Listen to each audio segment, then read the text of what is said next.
Am I live? I believe I'm live. Good morning. Happy Sunday. Happy Mother's Day. Hope everybody's having a good weekend and a good start to their Sunday, or had a good start. I know it's 11 o'clock here for me, but got up relatively early for a Sunday. It's been good. If you can hear me all right, just let me know. Didn't do a mic test before I started. And if the music is too loud, also, just, let me know.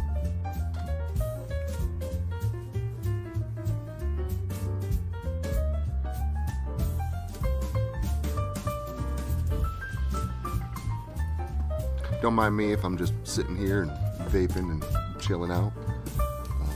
Thor's on the TV. Thor's on the TV. I'm also joined... I haven't seen any Thor movies before, and there's this new Thor movie coming out, because he was kind of like Ice Cream Kitty as we last saw him. I love Ice Cream Kitty. Yeah, me too. But still, he was looking like Ice Cream Kitty the last time we saw him in the last movie Thor was in. And in this one, in one of the previews, I actually saw him, doing, actual exercises like we would do, trying to, lose weight and gain strength in his arms and all that, lose his gut and whatnot. I don't know where he is. He looks like he's in a cave or somewhere. But also Asgard, where it is on the planet Earth, they have evolved and stuff, and I can't wait to see it. As you can tell, Pockets is really into this whole Thor thing. And June 10th, Jurassic World Dominion coming out. World. Oh yeah, I've been watching all the trailers, really psyched. I don't care about the Joker fucking dinosaur. It's funny. Jeff Goldblum is hilarious. Bigger. They always have to go bigger. I love it. And the whole fucking cast is coming back, peoples. It's great. Yay. Hello, Queen. Good morning. Good morning, dog lover. How are you? Happy Sunday. Hi, D. Happy Mother's Day to any mothers out there. As my father would say, Happy Mother's Day, you mother. I was saying, Queen says the music is not too loud, but if the music is too loud, if the songs might differentiate in volume or whatever, if it becomes too loud or too quiet, just let me know. I can always play with the volume. Last week I was actually talking with Somber Puppet, and I was actually asking in the Discord if anybody wanted lo-fi or coffee shop jazz or different genres for the background of the stream. And Somber got back to me and he was like, jazz, but it was too late. I had already downloaded some royalty-free lo-fi. So last week was chill lo-fi, but this week I decided to do some coffee shop jazz. It's almost like a Peanuts episode. I love the Peanuts. And I like the old Jurassic Park movie. The second one was not as good. The third one was actually worse than the second one, and I didn't think it could be. I liked Jurassic World, kind of, and I really didn't like the second one. The second Jurassic World movie was... I myself am not all that hyped for the next one that's coming out. Is it? Okay. Well, then let me go ahead and just turn it down a tad. Is that a little bit better? I also wasn't sitting in front of the mic, but yeah, I definitely should have been picked up over the music. Is that a little better? Is it still too loud? Is it too quiet now? Just let me know. But yeah, I'm not... What I was saying is I'm not a huge fan of the Jurassic Park movie saga. I do like the first one a lot. Me too. I like the first one. That was wow. The first one. Oh, the music. I was talking about last week was lo-fi, and Somber finally answered my question as to what I should have in the background, but it was too late. So this week it's coffee house jazz. I like jazz. You know what? If Jazz wasn't around, none of y'all's music wouldn't be around. Just saying, it wouldn't be for the blues and jazz. None of y'all would have your music. And it's so underappreciated, it makes me sick. Happy Mother's Day, Pockets. Thank you. She says thank you. I was drinking. Happy Mother's Day to you too. It was Manny that said it. I Oh. don't believe Never mind. he's a Wrong mother. equipment. Wrong equipment. So yeah, it works well. You know, it is a Blood and Beans coffee talk stream, so some coffee house jazz in the background does feel relatively fitting. I don't have any thoughts on Poppy Playtime because I don't know what that is.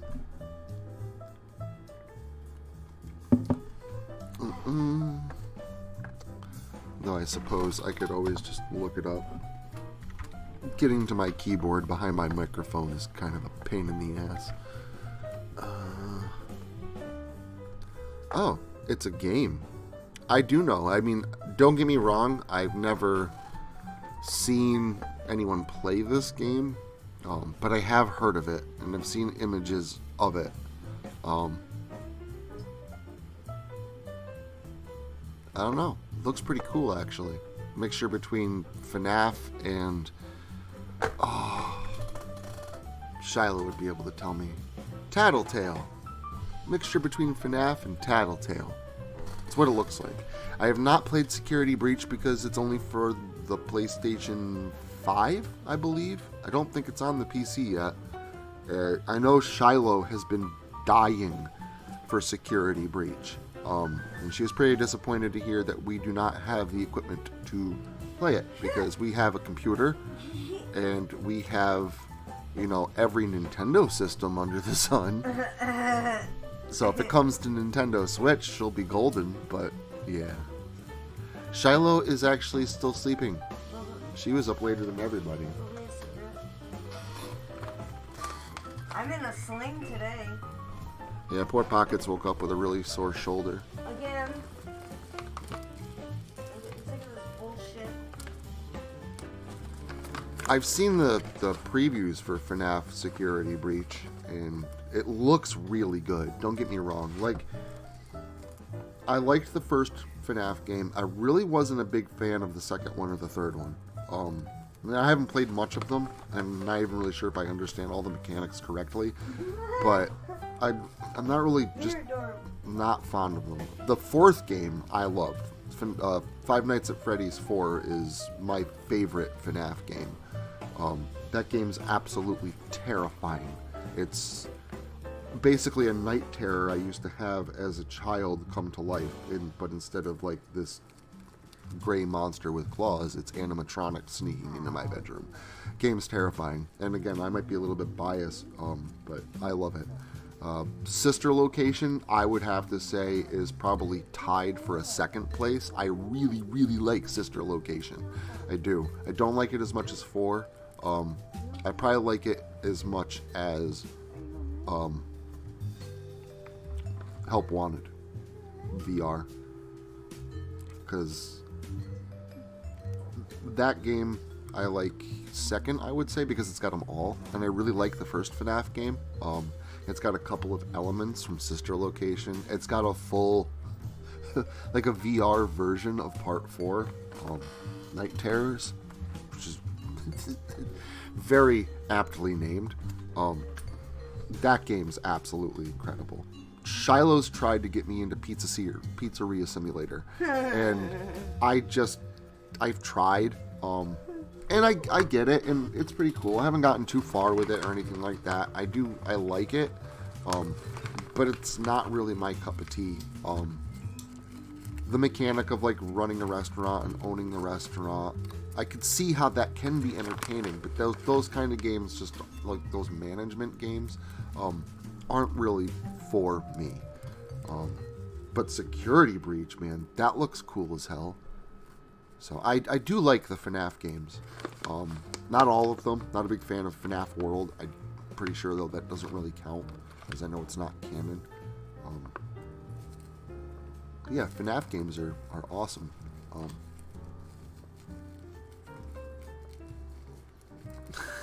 That's funny. I think my wife wished our cat a happy Mother's Day as well this morning. I did. Yeah, she did. Hello Neighbor was great. And I wished Leanna a happy Mother's Day too. The alpha. I like the alpha version of Hello Neighbor. I don't like the finished game. The house is ridiculously large, and I don't like it. The alpha version was just, it was creepy as hell. So I like the premise of Hello Neighbor. I just don't like what it ended up growing into.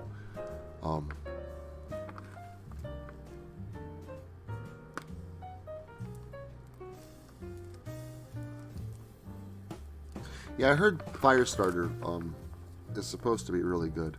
I myself am not the biggest fan of Stephen King. I like Stephen King. I like some of the things that he's done. I don't like everything that he's done. Like, not a big fan of Dreamcatcher. Love Silver Bullet. Love Pet Sematary. I like some of his older work. Yeah, the older works are usually general, in my opinion. I enjoy the older works a little bit better. Like In the Eyes of the Dragon, which is one of his older books. It's actually, it's good. It's not, oh, spooky time. It's like set in medieval times, and it's got like, you know, normal dialogue. It's really good. I read that in middle school. Holy shit. I feel old. I don't know what Siren Head is, and if you have to be, you know, away from Discord for a little bit, Queen, that's perfectly fine. I'm sure everybody will understand. I'll understand. There's a lot of Stephen King stories I do like. There's just, you know, a good amount that, you know, I don't like. And that's why I'm not, like, the biggest fan of Stephen King. He's not, like, everything he produces can do no wrong. There's some stuff that just does not jive with me. No, like I said, a lot of his stuff, though, does. So, I do like King.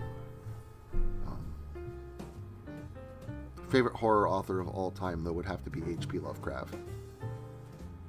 Big fan of Lovecraft, and I don't write a whole lot of cosmic horror. I always say, like, you know, Lovecraft's my mentor, but like I hardly ever do. But there are some cosmic horror stories that I do write that are very much a nod to Lovecraft. I wish I could send some of these to him just to get his opinion, but won't get my chance until maybe I meet him in an afterlife or another life or something along those lines. The Ascension Project, Last Night's Story. I know a couple people did pick up on the fact that it was a very Lovecraftian type of story, and that was intentional. Good morning, Fuzzy. How are you? Hello, Fuzzy. Happy Sunday morning to you. Happy Mother's Day. But yeah, the Ascension Project last night was pretty Lovecraftian. It got that way. It was more revealed as such towards the end. Dreamscape series, really all of it, but I wrote series 3. So I can say that, you know, I wrote series 3, you know, to be very much a nod to Lovecraft. A few different tidbits I've written. But most of my stuff is not cosmic horror.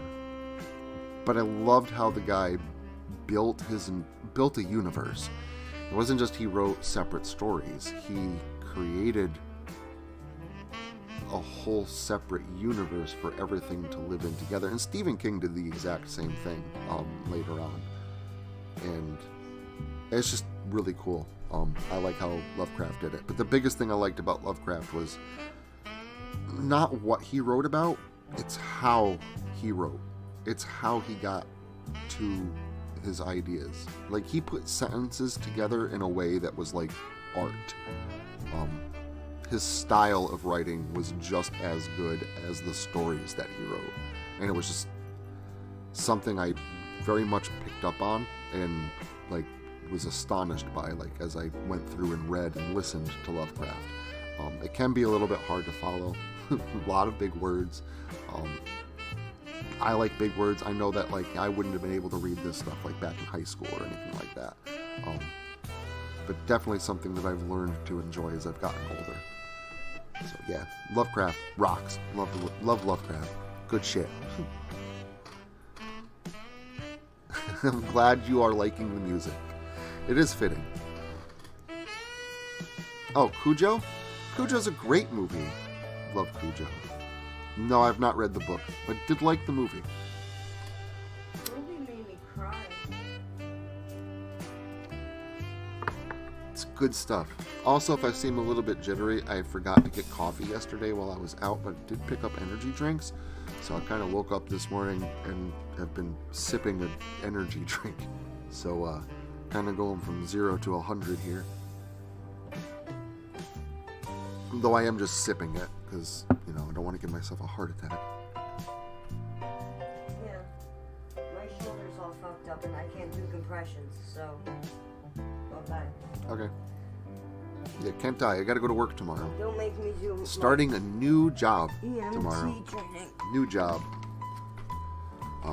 He's Still so a nervous. little unsure as to exactly what I will be doing. I'm going to be a project coordinator, but I think it's going to be a different aspect of coordinating. My last job as a project coordinator, I was a hiring manager. I don't know if that's going to be part of what I'm doing here. I think what I'll be doing is talking a lot with clients and coordinating scheduling times between different workers that are associated with various sales reps. It's a little bit more convoluted than what I was used to before, I think. And again, this is all I think. I'm not sure. So yes, Pockets is right. I am very nervous.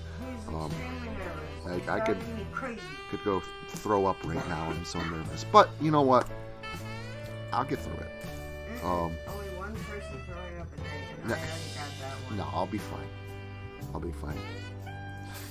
My wife was actually texting people this morning. Right before I got on the stream, she was texting my cousin Sharon. And she has my cousin's sister, Joanne, was also talking to my wife. And Joanne was, talking, back and forth with Pockets. And I went to the little sociopath's room. And I was thinking, my cousin, Joanne, she's older than me. She's awesome.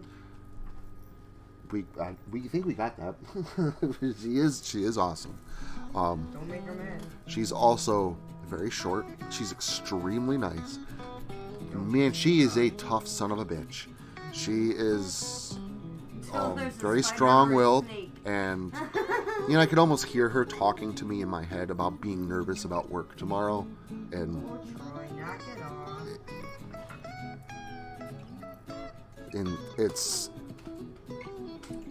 I don't know. Like, I know that she would just be like, you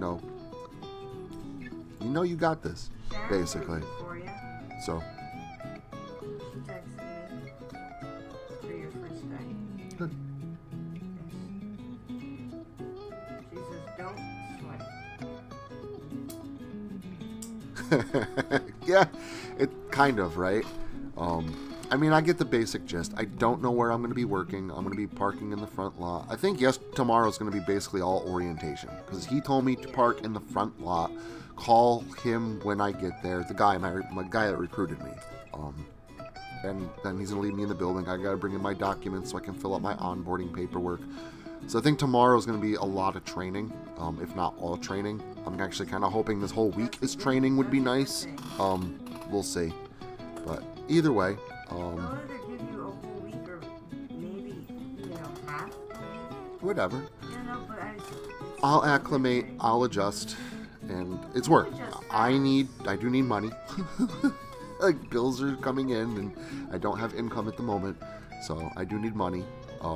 I am excited. Don't get me wrong. I am very excited for work. I tried very hard to get this job. This was the job where, I had 4 different interviews, and the last interview, they gave me a round table interview with the owner of the company in a conference room, and he sat me at the head of the table, and I crushed it. Like, I shouldn't be nervous about this. So I'm gonna try not to be. I know that some nerves are gonna, occur, but, I know that a lot of that, like I was explaining to a friend last night, we were talking about, can reluctance or apprehension or fear be a good thing? And I first responded with, well, yes, rarely. It can be, because it keeps you safe. But then I kind of redacted that. The body itself, your natural instincts, will generally keep you safe. So, excluding like extreme danger situations, where your body's like telling you to flee, and you should be afraid. But the other things that we're all afraid of, and we're all afraid of different things, whether it be we have social anxiety, or standing up in front of people and giving a speech, or whatever it is. Whatever you're afraid of doesn't cease to change. It doesn't change form. It is what it is, whether you're afraid of it or not. So it doesn't mean that it's something to be afraid of. And then there's you, and then in between there's the fear, right? And it's just a vapor or a fog. It's a barrier that stands between you and whatever it is that you are afraid of. And if you can push through that and move through that fear, usually on the other side, you'll realize that, it was just nothing. Fear is an illusion. Fear is a mind killer, which is, I know, that's Dune. I don't yell at me for, won't yell at me for referencing Dune. But yes, that's very correct. Fear is the mind killer. Absolutely. And I will face that fear is. Let it pass through me. Yes. That's enough to do. I know that. I know. You can't back down from it. You do have to face it, but you can't let it affect you because it's just a ghost. It's a ghost in your mind. If you can just deal with things objectively and then deal with the fear later, usually by the time you get to the point where you're dealing with it, you realize that there was nothing to be afraid to begin with. I don't know if you feel stupid. I'm kidding. Yeah, no, I've got, stage fright is something I very much have, Fuzzy. Very much so. I have pretty bad social anxiety, and they say most people are actually more afraid of, being on stage in front of people than they are of dying. And I'm one of those people. I'd rather die than give a speech. But I've had to create PowerPoint presentations, go to trade schools and give, presentations about the company I'm working for to all the students in the class and the teachers and the academic, elite of whatever school that, they're attending. And I've done it. And I do trip over my words a little bit, but the more you do it, you get a little bit better. You try and do less ums and have less pauses. You try to ramble a little bit less and get more to the point with things. And the better that you do it, say I just did it again, but the more that you do it, the better you get with it. Generally. I think that's like my father put me in the booth. I was good at speech. I have stage fright so bad that when I first started narrating, I was nervous to record into my microphone. Yeah, you was. It was fun. I was nervous to record into my microphone. And I was going to do editing and everything else. But in the back of my mind, I knew that this was going to end up being heard by, possibly untold amounts of people. And it's just funny how the mind works like that. And again, was there anything really to be afraid of with writing stories and getting them up as videos for people to listen to? No. It's something that I absolutely love doing now. There was nothing there to be afraid of. The fear was in me. So, I'll be fine tomorrow. Am I nervous? Yeah, I'm nervous as hell. But I'll get through it. I know I will. Got faith in myself. I have faith in you too. Remember, you have a nice new ring to walk in with. Yeah, I know. I'm going to be walking with my hockey mask ring as well. We'll see how all that goes over my first day. Look at the nice green sparkly one. They said it's a very geeked out environment when I was talking to them, because they asked, after we were talking about, all the questions that they had for me, and I nailed just about every single one and left everybody completely astonished after I gave my very intelligent, concise answer. And after, the round table went around, everybody was kind of stumped, and, would anybody have anything else they want to ask them? So the owner of the company goes, well, I want to know what you do out of work. What do you do for fun outside of work? So I mentioned camping, bringing my family camping on weekends and stuff. And he's like, so that's what you do is camp? I was like, well, I don't camp every weekend. I said, I also like to go hiking and fishing And then I mentioned, I also said, if you get me to come out of my box a little bit, you know, you might hear me mention maybe The Mandalorian, Star Wars, Cobra Kai, and everybody started laughing. And they're like, no, everybody here is total geek. They're like, Nicole has, you know, she loves video games, and she's got all this stuff on her desk, and so should be a pretty cool environment for me to, you know, wear my Jason ring. That should not be an issue. Let's fingers crossed. You can wear your mana pocket watch, your Full Metal Alchemist pocket watch. Not my first day. No, not your first day. I'm not gonna geek out in all my stuff my first day. You know, Biggie, you know, taking it out on the first day. Yeah, showing up to work with my mask on. Yeah, no, that doesn't happen. Very, very few people in real life know what I do. Every once in a while now, though, I do go to the store, and because of my wife, and it's random people. One time I ran into somebody who knew who I was. They were like, "Oh my God, you're L.W. Sutton, dude! I've read one of your books." Like, and they were like all fangirling. Like, there was a guy at CVS, and it was awesome. Like, I had no idea that like somebody out in real life like knew who I was. So that was actually pretty cool. I go in and that guy's working. So needless to say, I don't go out in sweats anymore. I'm always like in, you know, decent clothes. You never know who I'm gonna meet.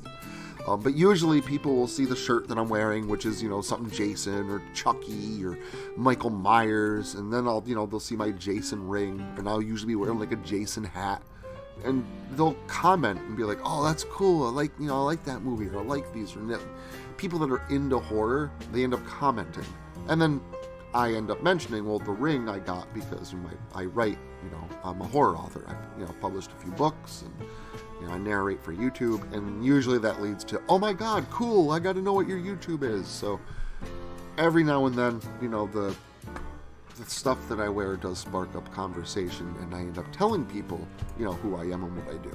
But beyond that, unless you're a complete and total stranger, or I trust you completely, you're not going to know. I'm not going to tell you. It took me, if you ended up talking to Chris, and I worked with Chris for 5 years.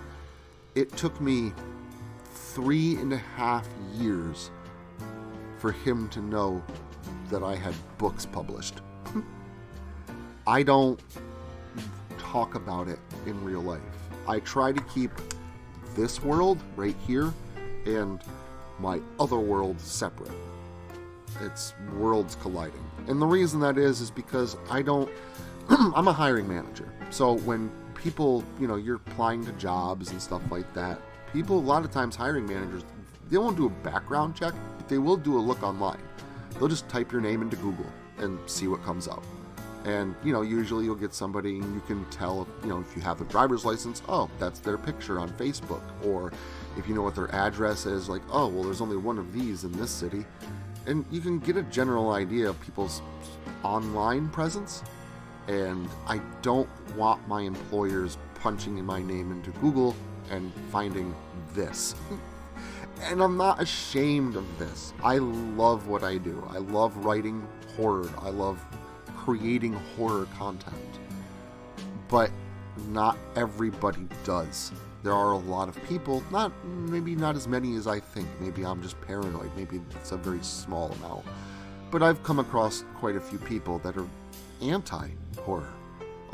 Generally, they're older people. They don't get it. They think it's sick. They think it's disgusting. They think I'm a psychopath because I have hockey masks. Oh, he's got hockey masks hung up in his room. He's crazy. Like, you don't understand. So I try and keep those things separate. Plus, when I was in high school, the internet was basically just becoming widespread.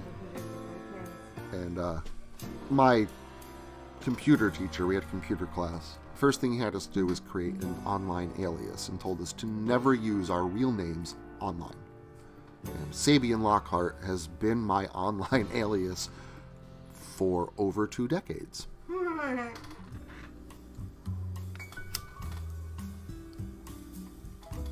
Shiloh is not awake to express her disdain for anteaters. I have no idea what I he's got against fucking have not streamed on Twitch because there's no point for me to stream on Twitch. I'm not really a streamer.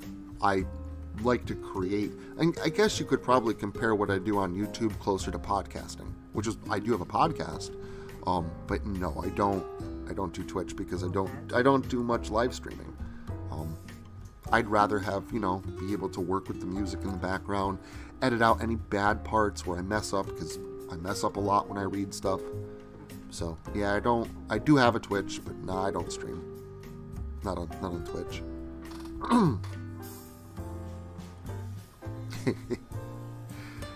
Yeah, again, and a lot of people that I meet out, in public, they see the ring and, they're like, cool. But, there's also people, I'll walk around in public and I'll have on my Jason shirt and a Jason hat and my Jason ring and I'm wearing my Jason necklace and, some people think it's cool as hell. They'll come up to me and say, hey, this is awesome. That's awesome. This looks cool.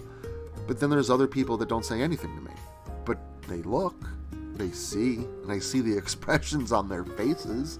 And it's, apparent that not everybody's a really big fan of horror. So I just keep them separate. And then my old boss from my old job ended up prying it out. Well, once I told Chris, and this is why I don't tell people. Once I told Chris, Chris ended up telling my old boss for the job I was at. And then everybody he talked to, whether it was his boss or new people that he hired, it was like the first thing that he said, like, oh, blah, blah, blah, he rewrites books and reads stories on YouTube. Like, stop just telling random people. I don't want everybody knowing. So, it's a double-edged sword sometimes. Oh yeah, Sabian Lockhart is not my real name. It is my real name online.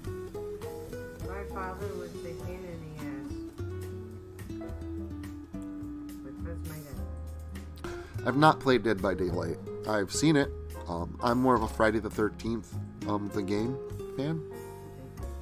That's a really good game. It's, similar to Dead by Daylight. It's got some different mechanics. It's expanded in some ways and not as expanded in others. But I'm more of a Friday the 13th guy. That's funny, Fuzzy. I actually have a twitch in my right eye sometimes when I get stressed out about stuff. My right eye flutters non-stop. I mean, it does not stop. So, that'll be fun to deal with tomorrow. Think of something else. I have been. You're talking about stories, books. Like in gloves.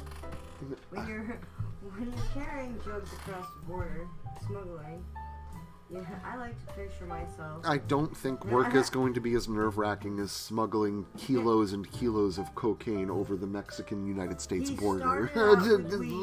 He got picked up for like 600 I think it'll be a little less nerve-wracking than that. Weed. So, it'll be interesting tomorrow. There's no doubt about it. It'll be interesting. Blow is a good movie. I like Tremors. They're fun. The first movie's the best. They're hilarious. The rest of them are, I don't know, like But 2 and fun. 3 they're all right. But after those, like, they started to descend into like Sharknado territory, which is fine. Sharknado went to space. No, I know that, and I'm not saying that they're as bad as Sharknado, but they started going that direction where you don't watch them for like the intriguing story or anything like that. They're entertaining, right? They're just simple Entertainment. movie form of mac and cheese, and I like mac and cheese. It's comforting. So Well, in the last one, I'm cool with Tremors. Gunner, whatever his name is, he had an illness from one of the graboids. I know. I've watched it. I've seen them all with you. I I do like the Tremors. Tied it all up. I do like the Tremors movies, but they're not like the best movies, but they're good. Like I said, if I feel like putting something on that I don't have to think about, I just want it on in the background, something really cool to listen to or watch while I'm looking over in that direction. But I don't got to worry about, if I got to get up to go to the bathroom, or maybe I can play something on my 3DS while it's on. It's a Tremors movie. Tremors is perfect for that. Slither's great. I love Slither. It's disgusting, but it's good. It's not like, again, not one of my favorite movies, but it's really good. I do like Slither a lot.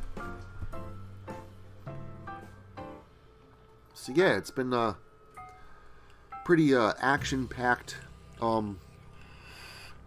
week, really, in the sense of getting my mind ready to start a new job. Nervous, but I am excited as well. I mean, this doesn't pay any more than what I was making before. Doesn't really pay any less. It's the same money, so that's good. I didn't take a pay cut or anything like that. There's room for advancement, obviously. I might end up. I got room for some pay raises as well, and this could be the one that I retire from. I'm hoping now I finally found like a home, a place where I can work and find it, dynamic and challenging, but not so stressful that I, need to drink a bottle of Rumpelmans every 2 days. Hoping it's a little bit less than that. And my old job was just very stressful because they kept upping the ante on everything they wanted me to do, and stretched me between 3 different offices and told me to do more and do more and do more. And literally every day, they kept taking tools away. So I kept having to do more with less. Until I had to do everything with nothing. And every day worrying about trying to explain that away with activity numbers and anything trivial, statistical data. And being questioned and having from upper management calling me, and having to have those answers at any given time, knowing that, the real problem is I can't. You took away all my tools, but you can't say that. That's not what they want to hear. And it was extremely stressful. Most of my days were down to extreme tedium, sitting around watching YouTube, calling the same 300 to 400 people over and over and over until they got sick and tired of hearing from me. Having people not show up for interviews, getting yelled at for guys not showing up to work. But my main job was to recruit, and I wasn't allowed to use anything. I couldn't even post job ads. How can you recruit if you're not even allowed to place ads? That's not a recruiter. That's not a hiring manager. That's a glorified business administrator, and that's all I did was administrate. Had to deal with payroll issues, had to deal with time card issues, had to help train 2 new reps because there was no manager in the office. And every day it's, why aren't you getting people in? Why aren't you hiring new people? Because you're not willing to pay them enough, and the job market sucks right now, and I have no tools. I can't place any ads, I can't recruit, I can't do email blasts. What the fuck do you want me to do? So it was I hated it. It turned in from a job that I did like my first 6 months there. I really, really enjoyed it. After that, my boss at the time, he was my boss for 3.5 years. About 6 months in, he completely changed. He finally revealed who he was and showed, why the reps were kind of afraid to approach him. Why there was tension in the office. I got to see it because he started just screaming over having to do something, over having to do some kind of work. And I hated it there. I honestly did. It was for 3 years after that point. It was hell. It was absolute hell. I used to go in, the administrator, she would come in, she was part-time Monday through Thursday.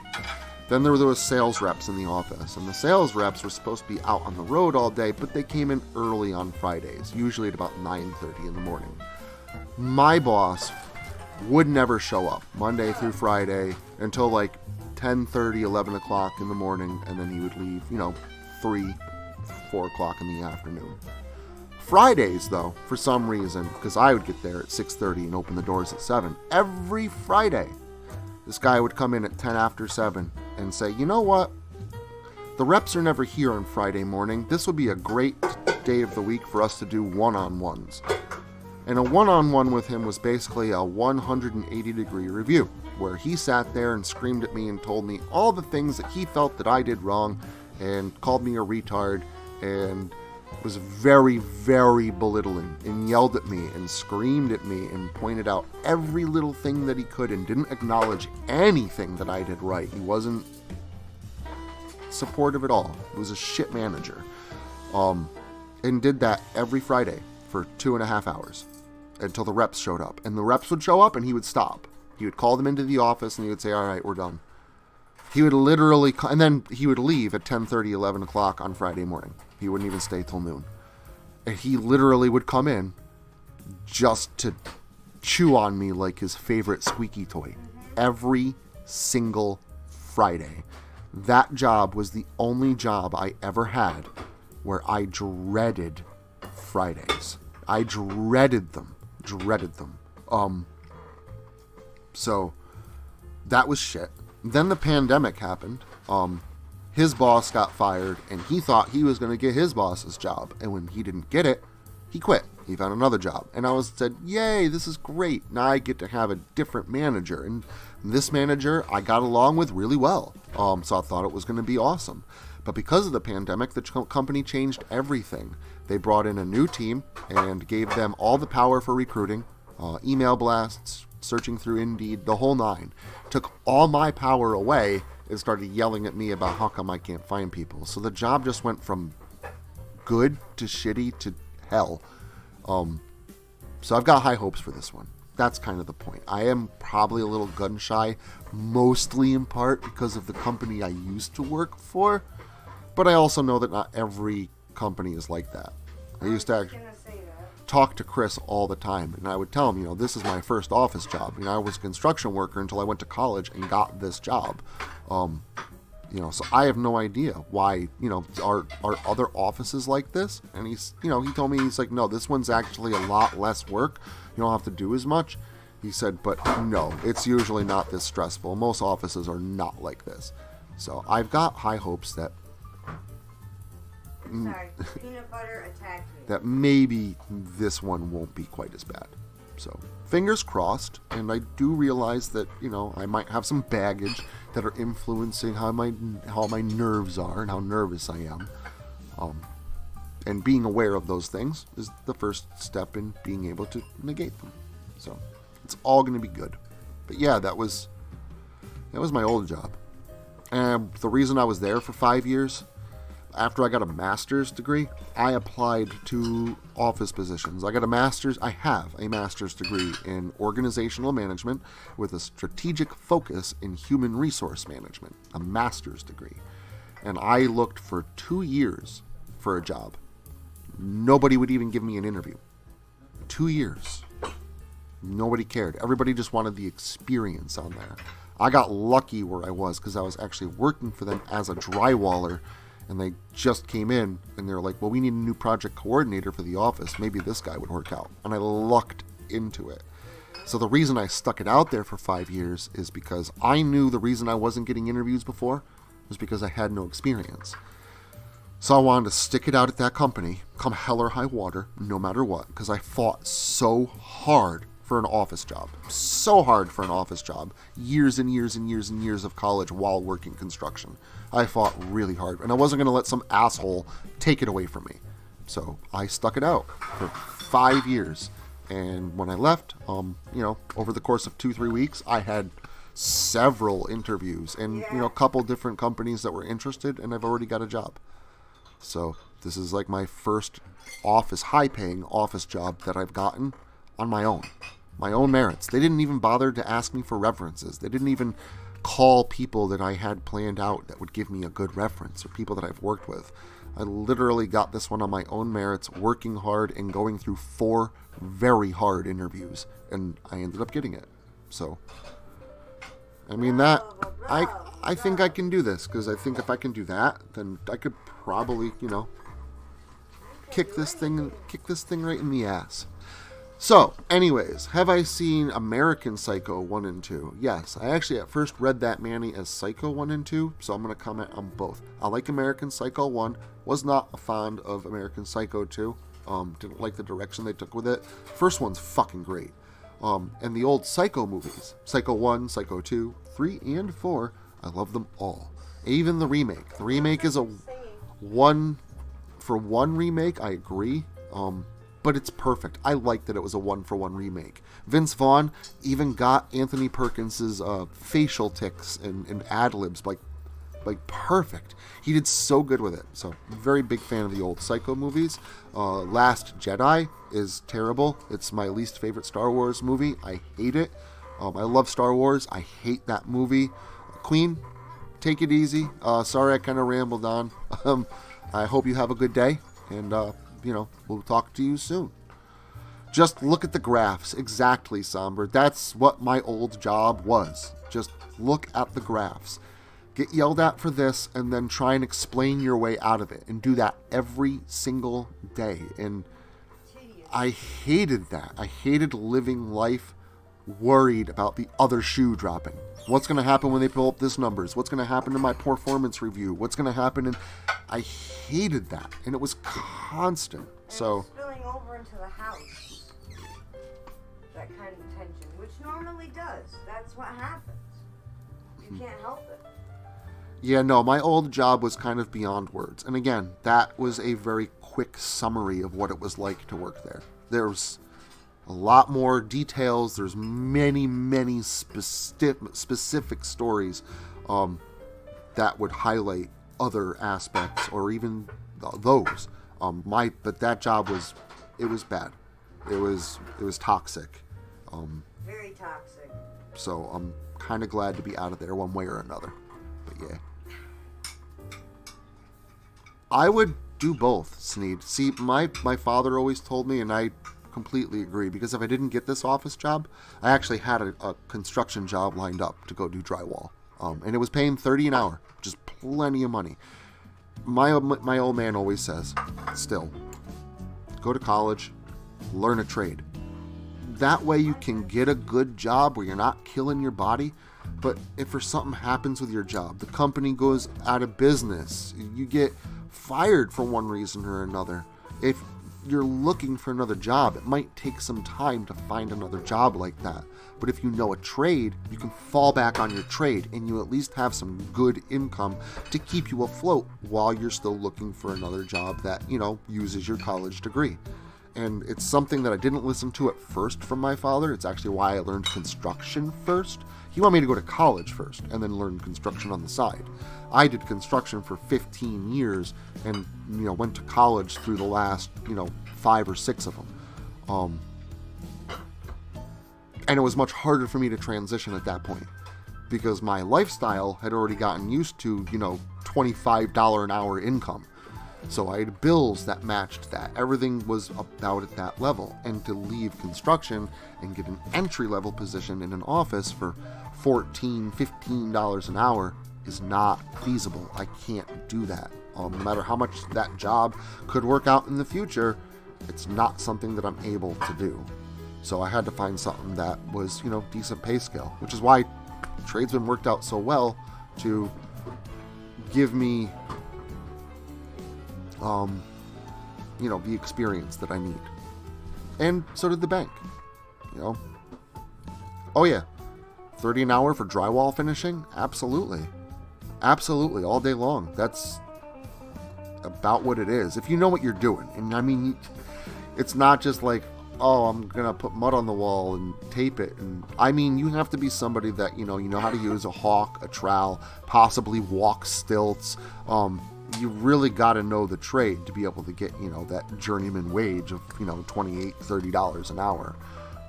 But if you know what you're doing, it's really hard to find somebody that knows how to do drywall finishing. Like, I know a lot of people that say they know how to do it. Drywalling's easy. You just slap some white stuff on the wall and then you grind it down until it's smooth. Okay. So when that cracks or the tape bubbles or your corners look all jittery and chattery and rippled and like crap, that's because you're not actually taping. It's more of a process than that. Taping is a lot like sculpting. I know it's like, oh, you're just making walls flat. It's a lot more to it than that. It's a lot more to it than that. And yes, if you do your job correctly and there's no texture, yeah, walls will be flat, painter will paint it, and nobody will ever even know you were there. Nobody will even know what a good taping job looks like, and some people don't even know what the hell a taper is. People just think that, walls come fabricated as a room comes fabricated as one big piece with walls and ceiling all connected as one. They don't realize that, walls actually come as panels that have to be attached together and then smoothed out to make it look like it's just one big wall instead of multiple panels all stuck together. So my father did always say, like, if you know what you're doing taping, you'll never get any recognition, because you'll go into a job and when you leave, nobody will ever even know you were there. You cleaned up all your floors, all your mud will be picked up off the floors, all the sanding dust will be all vacuumed and swept, all your seams and screws will be spotted and smooth, even on window walls, so when it's painted and sun shines in, there's no flash. Nobody will even know you were there if you know what you're doing. So, taping is very much a thankless job. It's hard, it's intricate, and it takes I really hate to say it because I don't like tooting my own horn, but it takes talent. There's a talent to it. If you're not, you either can tape or you can't. It's not something everybody can learn. It's an art form. That's why I've met so many people. I've been in the construction business it's kind of funny. I didn't even realize this until now, but I've been in the business of construction for almost 25 years. There's a lot of people I've met that said, I will build you a house from the ground up. I'll dig the foundation and dump the cement. I'll do the framing. I'll do the roof, the electrical, the plumbing. I'll do everything. I'll even do the finish work. I'll do the painting. I'll do the trim. I'll hang the doors. I'll do everything except the taping. I don't tape. I don't want to do the taping. I've met so many people that say that, because other trades, it's information. It's once you learn it, you apply that information and then you do it. Taping is different. It's a knack. It's how you hold your trowel. It's how you cut the mud. And there's no figures for it. There's no math or measurements. You got the skill to sculpt, to do the art, or you don't. And again, if you do have the knack, it's not something you're just going to pick up a taping tool and, start making walls smooth. You're still going to have to learn. But your capability of learning is going to seriously depend on your disposition. Have I ever had a mental breakdown at work?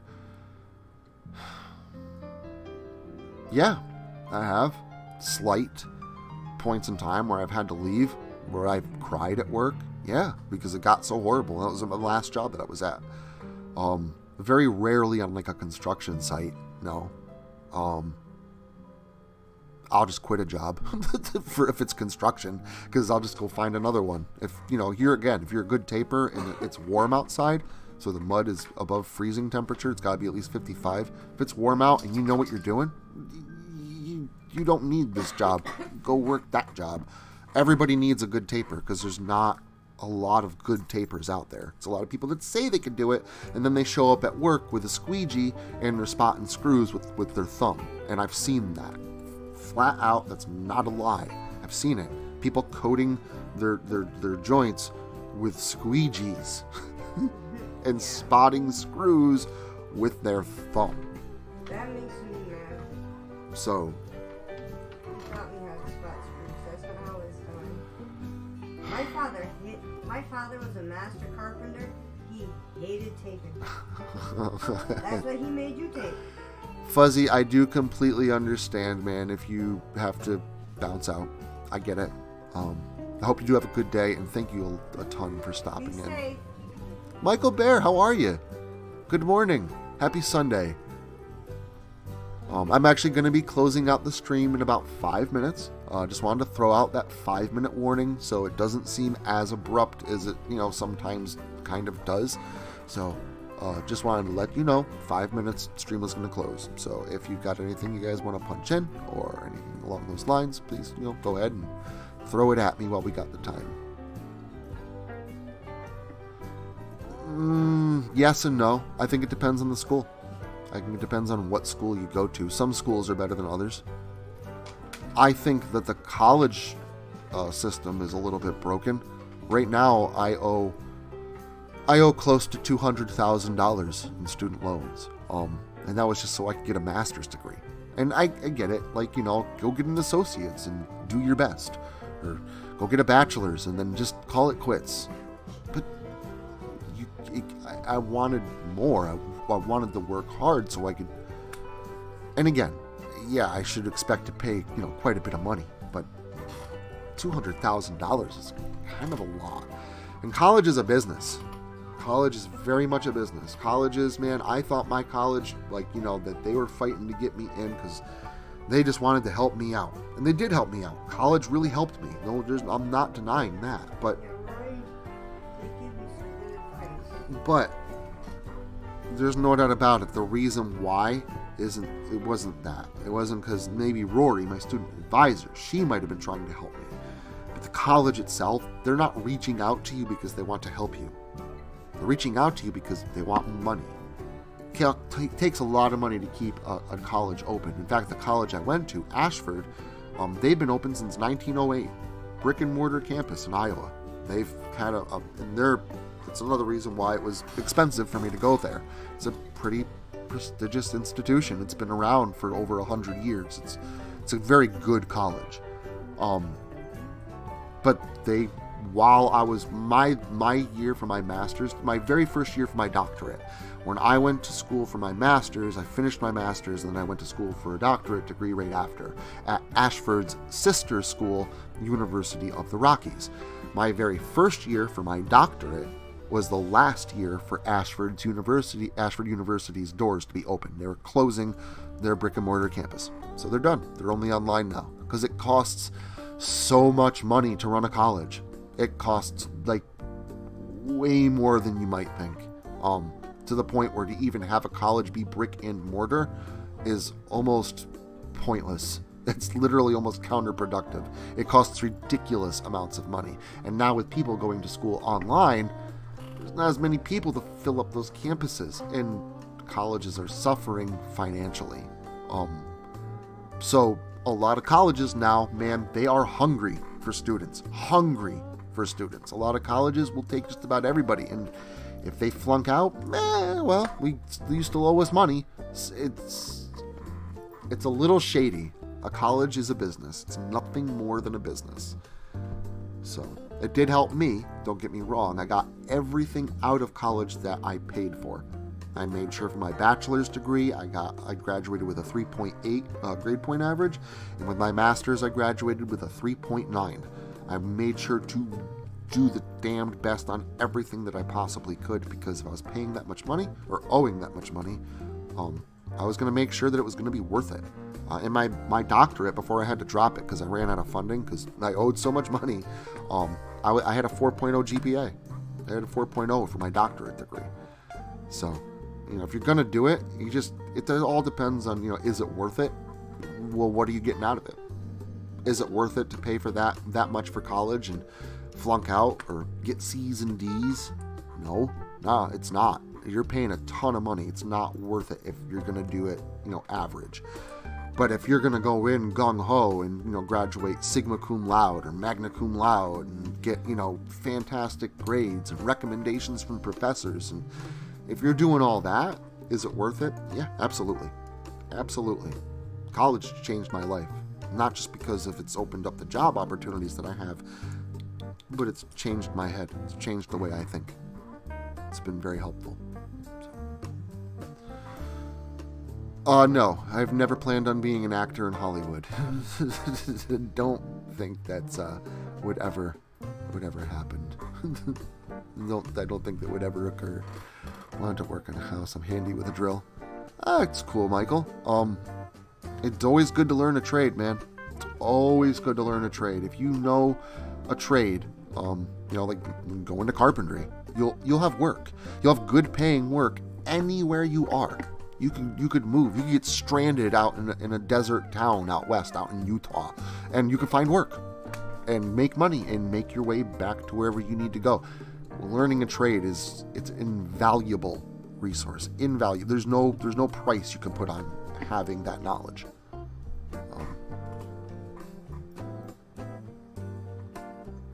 Me, I like black coffee. Any kind of coffee would just about do. I love Starbucks. It's expensive as hell. Black coffee. No cream, no sugar, Starbucks preferably. Halloween 2018 was terrible. I hated it. Halloween Kills 2021 was better. It was the best version of a story that you could tell where Michael Myers and Laurie Strode were not related. See, to me, Michael Myers, the Halloween movies are all about Michael killing his family, stalking his family. That was the whole point of the movies. To take that element away and say, well, no, those were just movies, and Jamie Lee Curtis or Laurie Strode, it wasn't actually his sister. She was just some random person. Well, that's the same thing as taking the glove off of Freddy or the mask off of Jason. It's the same thing. There's no difference. So, do I like Halloween 2018? No, I hated it. I absolutely hated it. And I think bringing her back and having her not be his was a complete missed opportunity. Completely missed. Fine, do a different one then. Make it a sequel to part 2 where, the other movies didn't happen and she didn't die, but she's still his sister. Like, there's no reason that they needed to cut that out. None. At all. So, it was literally just because John Carpenter didn't want to use Mustafa Akkad's idea. Because John Carpenter didn't do the second one where that was revealed. It wasn't his original idea. But that was a good idea. That was perfect. It's what defined all the rest of the movies, and it's why you're doing a 2018 Halloween movie in the first place. It's why people are interested. And then you're just going to take the mask off the guy, or the glove, or the entire point of the franchise. So, 2008 or 2021 movie was better. It was really gory. I did like it. It had a good Halloween movie feel to it. Like I said, it was the best version of a Halloween movie where Michael and Laurie Strode were not related. So, I don't know if you can count that as good or not. Hi, Mary. How are you? Happy Sunday. Happy Mother's Day, by the way, to everybody in the room. Said it at the beginning of the stream, but more people have since showed up. So I just wanted to kind of put that out there. Coffee's good. I forgot to get coffee yesterday. Still sipping my energy drink. I do. I don't like Dunkin' Donuts, though. Tastes like hot, watered down coffee. Like really hot. Almost like fake hot. Like it's not actually hot. They just put sulfuric acid in it so it burns you. And there. It's hot now. I'm not a big fan of Dunkin' Donuts. I don't have thoughts on furries. I try to keep my thoughts on what other people do and enjoy and associate themselves with, or however they want to put it.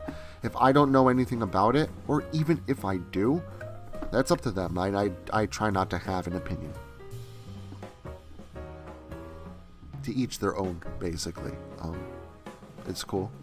They're not out, killing kids and stuff. So, those are the kinds of people that I have issues with.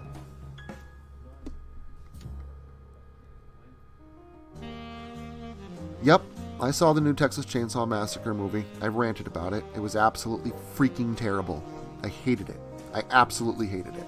It was the worst Texas Chainsaw Massacre movie, not including Next Generation. It was the worst one, period.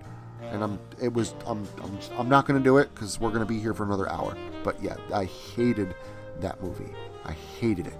Hated it.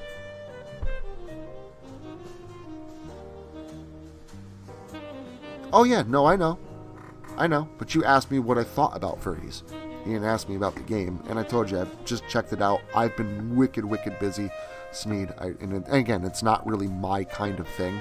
So it seems like something, if you were interested in that kind of thing, it would be cool. But since it's not my kind of thing, I'm not really all that interested. But yeah, you asked me what I thought of furries specifically, and my thoughts on that are I don't have thoughts. I don't have any opinions. See, Halloween movies are something I do have an opinion on because they're something I know very well. And I like Halloween 3. I know a lot of people don't. They consider it the black sheep of the series because Michael's not in it, and that movie, the other movies are just a movie. But it also explains where Michael comes from. If you take Halloween 3 and Halloween 6 and kind of put them together, That's the background of Michael Myers. That's the origin story of where he comes from. I absolutely loved Halloween 3. I love it. If it wasn't, even if it was just called Season of the Witch, didn't have to be called Halloween. Just make it a different name. The movie would be fantastic. People would not have problems. It's gory. It's made by John Carpenter. It's got a fantastic soundtrack. It's got a fantastic storyline. I loved Halloween 3. Loved it. Yes, I probably will, Michael. I know my daughter will probably make me check it out once I show it to her. But I'm going to go ahead. I'm going to close out the stream. My throat is starting to get pretty sore, and it is Mother's Day, so I want to spend some time with Pockets. Thank you for stopping in. Glad to hear that you're half asleep in bed, Mary. It is a great place to listen to a Sunday morning coffee talk stream. Absolutely love you guys. Thank you so much for stopping in today and just spending a little bit of time with me, sipping your coffees and listening to me ramble on about absolutely everything and nothing under the sun. Hope you guys have a great day. Please be safe out there. And I hope to see you this coming Saturday for Confronting Evil's penultimate episode, episode 9, Night of the Living Parasites. And it's freaking fantastic. And it sets up the finale, which comes out next month. Love you guys to death. Have a great day. And we'll talk to you soon. Bye-bye.